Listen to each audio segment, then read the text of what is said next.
तबस्सुम ने अपने पति को जमीन पर लेटाकर उसके हाथों को रस्सी से बांध रही थी। जो पति यूसुफ था वह बोल रहा था कि तुम मेरे हाथों को क्यों बांध रही हो? तो वो बोलती है कि आज मैं तुम्हें प्यार करना चाहती हूँ। हाथ पैर बांधकर बस चुपचाप तुम ज्यादा कुछ मत करो, वरना अच्छा नहीं होगा। और कुछ देर के बाद तबस्सुम अपने पति के हाथ और पैर दोनों को बांध देती है।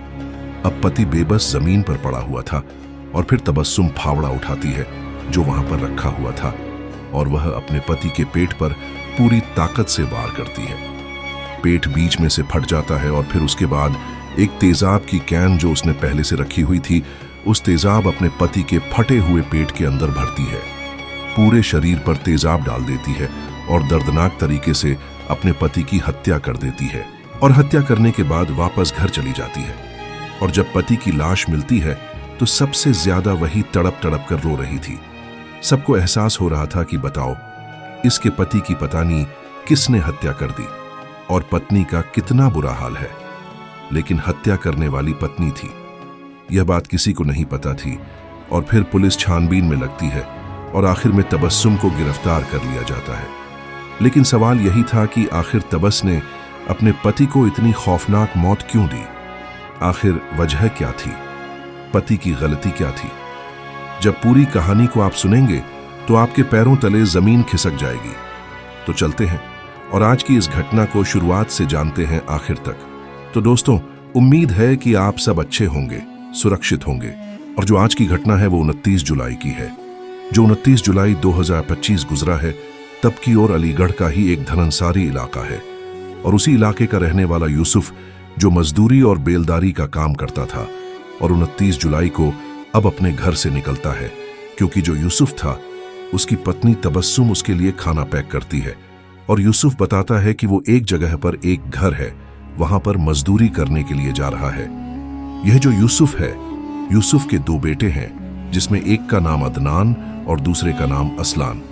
इन दोनों बच्चों की उम्र 4 और 6 साल है। और यूसुफ घर से निकल जाता है, लेकिन घर से निकलने के बाद वो 29 जुलाई की रात को वापस नहीं आता। पत्नी अपने मतलब ससुर से बोलती है, परिवार के लोगों से बोलती है कि जो यूसुफ है वो अभी तक लौट कर नहीं आए हैं। परिवार को फिक्र होती है। परिवार के लोग चारों तरफ ढूंढते फिरते हैं, लेकिन जो यूसुफ था उसका कुछ पता नहीं चलता।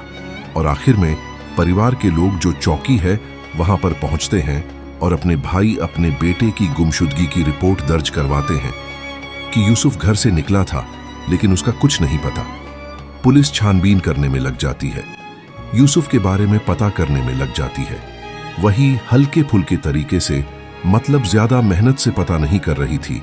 और वक्त गुजरता है और 2 अगस्त को, मतलब जुलाई के बाद जब 2 अगस्त लगती है, तो 2 अगस्त को पुलिस को सूचना मिलती है कि जो बिलराम चौकी है वहीं पर एक गांव है, नगला छत्ता गांव, और वहां एक बंद मकान मतलब पड़ा हुआ है जो काफी टाइम से बंद पड़ा है। वहां से बहुत बुरी बदबू आ रही है और वहां पर किसी एक युवक की डेड बॉडी पड़ी हुई है। पुलिस वहां पर पहुंचती है और जाकर देखती है तो इतना खौफनाक मंजर था कि पुलिस वालों के पसीने छूट जाते हैं। जो बॉडी थी उसमें कीड़े लग रहे थे और जो शरीर का हिस्सा था जो युवक का, वो बीच में ऐसा फटा हुआ था और तेजाब डाला गया था, जिसकी वजह से शरीर पूरे तरीके से झुलस गया था। अब जब यह नजारा दिखता है तो पुलिस को याद आती है कि एक गुमशुदगी की रिपोर्ट दर्ज है, वह भी धनसारी इलाके की रहने वाले यूसुफ की। परिवार के लोगों को सूचना दी जाती है। जो यूसुफ के पिता थे भूरे खान, उनको बुलाया जाता है और बॉडी की शिनाख्त करवाई जाती है। बॉडी की हालत पूरी खराब हो रही थी, चेहरा पूरा बिगड़ चुका था। शिनाख्त करने की कोई चीज नहीं। परिवार के लोग बस कपड़े देखते हैं और कपड़े देखकर रोने लगते हैं, बिलखने लगते हैं। और फिर उसके बाद एक जो यूसुफ था जो गुमशुदा था, उसके पैर पर एक जले का निशान था, तो पैर पर निशान देखा जाता है। तो कुल मिलाकर कंफर्म हो जाता है कि यह यूसुफ की बॉडी है। लेकिन पुलिस हैरान थी कि आखिर यूसुफ को किसने इतने दर्दनाक तरीके से मारा, क्योंकि जो यूसुफ था उसको मारा गया था। उसका पूरा पेट बीच में से फाड़ दिया गया था। तेजाब की केनी उसके ऊपर पलट दी गई थी जिससे शिनाख्त ना हो पाए। तो कातिलों का पूरा इरादा था कि शिनाख्त ना हो। वहीं परिवार से पूछा जाता है कि यूसुफ की किसी से कोई दुश्मनी हो, तो परिवार बोलता है कि यूसुफ तो बहुत सीधा था, सच्चा था, लेकिन उनको जो शक है वो शक यूसुफ की पत्नी तबस्सुम के ऊपर है, क्योंकि तबस्सुम का कुछ टाइम पहले से गांव की ही एक लड़के के साथ अवैध संबंध चल रहे हैं जिसका नाम दानिश है, और वो पूरे पूरे दिन फोन कॉल पर बातचीत करती थी। और इसी बात को लेकर अक्सर यूसुफ से उसका विवाद हुआ करता था। और जहां तक हमारा शक है तो शायद तबस्सुम ने ही यूसुफ की हत्या करवाई हो। जब पुलिस को इतना पता चलता है तो पुलिस बॉडी को तो पोस्टमार्टम के लिए भेज देती है, और जब घर पर पहुंचती है तबस्सुम को यह पता चलता है कि यूसुफ की बॉडी मिली है, तो पुलिस तो पहुंची थी तबस्सुम से पूछताछ करने के लिए। लेकिन तबस्सुम का हाल देखकर पुलिस लौट जाती है, क्योंकि तबस्सुम वहां पर बार बार बेहोश हो रही थी। लोग उसको कंट्रोल कर रहे थे, लोग तबस्सुम को देखकर रो रहे थे, एहसास कर रहे थे कि बताओ तबस्सुम के पति की मौत हो गई, 2 बच्चे हैं, इनको कौन पालेगा, इनकी परवरिश कौन करेगा। और तबस्सुम हद से ज्यादा रोई जा रही थी। और जब पुलिस वाले तबस्सुम को देखते हैं तो वह वापस चले जाते हैं। उनको लगता है कि भला ऐसी कोई महिला कैसे मार देगी, और मार देगी तो इतना ज्यादा थोड़ी ना रोएगी। इसलिए पुलिस वाले वापस चले जाते हैं, और सिर्फ फॉर्मेलिटी के लिए वो तबस्सुम की कॉल डिटेल्स निकालना शुरू करते हैं कि आखिर तबस्सुम किससे बात करती थी और दानिश से क्या संबंध है। और दूसरे एंगल से अभी पुलिस जांच पड़ताल कर रही थी, लेकिन दूसरे एंगल से पुलिस के हाथ कोई सबूत नहीं लग रहा था कि दानिश की यूसुफ की किसी से दुश्मनी या कोई मसला। इसलिए पुलिस तबस्सुम की जब कॉल डिटेल्स निकालती है, और कॉल डिटेल्स में पता चलता है कि जो 29 जुलाई है, 29 जुलाई को जो ये कांड हुआ है, उस कांड में पूरी रात तक तबस्सुम दानिश से बातचीत करती रही है, दानिश को मैसेज करती रही है, कॉल करती रही है। और जब 29 जुलाई को वो यूसुफ नहीं आया था तो उसके बाद भी वो सारी रात दानिश से ही कॉल पर बातचीत करती रही है। अब पुलिस का शक पत्नी तबस्सुम के ऊपर चला जाता है कि भाई अगर पति गायब था तो ये टेंशन में पति को चारों तरफ ढूंढती फिरती, बल्कि ये तो अपने दानिश से बातचीत में लगी हुई थी। और जिस दिन बॉडी मिली है 2 अगस्त को, उस दिन भी बॉडी मिलने के बाद जब इसको खबर हो गई थी तो उसके बाद भी बराबर ये दानिश को मैसेज कर रही थी। अब पुलिस का शक इसके ऊपर था कि आखिर ये क्यों कर रही थी। दूसरी तरफ पुलिस आनन फानन में जो दानिश था उसको गिरफ्तार कर लेती है। गिरफ्तार करने के बाद सख्ती से पूछताछ की जा रही थी, और तबस्सुम को भी हिरासत में ले लिया जाता है। जब तबस्सुम को हिरासत में लिया जाता है तो तबस्सुम टूट जाती है और बोलती है कि हाँ साहब, मैंने ही अपने पति की हत्या की, और जो हत्या की वो अपने प्रेमी दानिश के साथ मिलकर की। अब जब पुलिस पूरी कहानी शुरुआत से पूछती है तो पता यह चलता है कि 9 साल पहले तबस्सुम की शादी यूसुफ के साथ हुई थी, लेकिन शादी के बाद से सब कुछ ठीक ठाक चल रहा था। लेकिन 2 साल पहले जो गांव का ही रहने वाला दानिश है, उसके साथ तबस्सुम के संबंध हो जाते हैं, और संबंध होने के बाद ये दानिश की दोस्ती अपने पति यूसुफ से करवा देती है।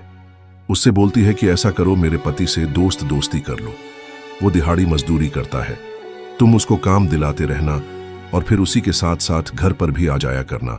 और दानिश ऐसा ही करता है, वो यूसुफ से दोस्ती करता है, उसका 2-3 जगह पर काम लगवाता है, और फिर बहाना लगाकर यूसुफ से दोस्ती हो गई थी। तो फिर जब यूसुफ बाहर हुआ करता था तो बहाना लगाकर घर आ जाया करता था। कोई कुछ बोल नहीं पाता था क्योंकि ये यूसुफ का दोस्त था, और घर पर आकर इसका सब कुछ बढ़िया चल रहा था। लेकिन कुछ वक्त पहले जो यह यूसुफ था, उसको शक हो गया था, पता चल गया था, क्या मेरी पत्नी दानिश के साथ बातचीत करती है, दानिश से संबंध है, इसलिए ये बराबर विरोध कर रहा था। अपनी पत्नी तबस्सुम को मारता पीटता भी था, और ये तबस्सुम काफी टाइम से प्लानिंग कर रही थी अपने पति को मारने की, लेकिन प्लानिंग में सक्सेस नहीं हो पा रही थी। और अब आकर ये जो तबस्सुम थी एक दृश्य मूवी देखती है, और यही मूवी ये दानिश को बोलती है कि तुम दृश्य मूवी देखो। और दोनों मूवी देखने के बाद फिर प्लानिंग करते हैं। प्लानिंग ये थी कि इन लोगों ने तेजाब की कैन रख ली थी, और जब 29 जुलाई को यूसुफ घर से काम पर जाने के लिए निकलता है तो पीछे तबस्सुम भी इसके निकल जाती है। और जो इलाका था बिलराम चौकी के पास, जो एक घर था जहां पर नगला छत्ता है, वहां पर निकलना था यूसुफ को, वहां से उस रास्ते से। तो ये वहीं से निकल रहा होता है कि उसी बीच जो दानिश था वे यूसुफ को बुलाता है कि तुमसे बात करनी है, और घर के अंदर ले जाता है जो टूटा फूटा मकान था वहां पर, और वहीं पर तबस्सुम आ जाती है। तबस्सुम इससे बोलती है कि देखो, हमें तुमसे बात करनी है, हमें कुछ नहीं करना। और फिर तबस्सुम इसके हाथों को बांधने लगती है कि तुम पहले हाथ बांधो, मुझे लगता है कि शायद तुम मुझे मारो। और जब यह ज्यादा विरोध करता है तो बोलती है कि मैं तुम्हें प्यार करूंगी, मुझे हाथ बांधने दो, तुम ज्यादा हड़बड़ाओ मत, कुछ करो मत। अब यह जो यूसुफ था, बिल्कुल सीधा सच्चा मजदूरी करने वाला, यह कुछ नहीं बोलता, अपने हाथों को बंधवा लेता है, पैरों को बंधवा लेता है। इसको अंदाजा नहीं था कि जिस पत्नी के साथ यह सालों से रह रहा है वही इसको दर्दनाक तरीके से मौत के घाट उतार देगी। इसको यकीन था कि भाई तबस्सुम इसकी पत्नी है, शायद कुछ बोलेगी या फिर कोई बात करेगी, शायद इन लोगों को डर हो, शायद यह बोलेगी कि यह दानिश से प्यार करती है और यह जाने देगा। लेकिन तबस्सुम इसके हाथों पैरों को बांध देती है और बांधने के बाद फिर जो फावड़ा रखा हुआ था उसकी उससे हमला करती है। और जब जब यूसुफ चिल्लाता है तो वहीं पर एक चाकू भी था, उस चाकू से ये गर्दन पर भी वार करती है और दानिश भी करता है। दोनों मिलकर यूसुफ की हत्या कर देते हैं। और फिर जो तेजाब की कैनी वहां पर इन लोगों ने पहले से लाकर रखी थी, उस तेजाब की कैनी को दोनों यूसुफ के ऊपर पलट देते हैं जिससे शिनाख्त ना हो पाए, और फिर वापस घर आ जाते हैं। और इनकी प्लानिंग यह थी, क्या पुलिस इनसे चाहे कितना कोबुलवाए दृश्य मूवी की तरह इनको सीन करना है कि हमें नहीं पता, हमें नहीं पता। और लेकिन पुलिस ने कॉल डिटेल्स के आधार पर शक की बुनियाद पर गिरफ्तार किया और पूरी घटना का खुलासा हो गया। आप इस घटना पर क्या बोलना चाहेंगे?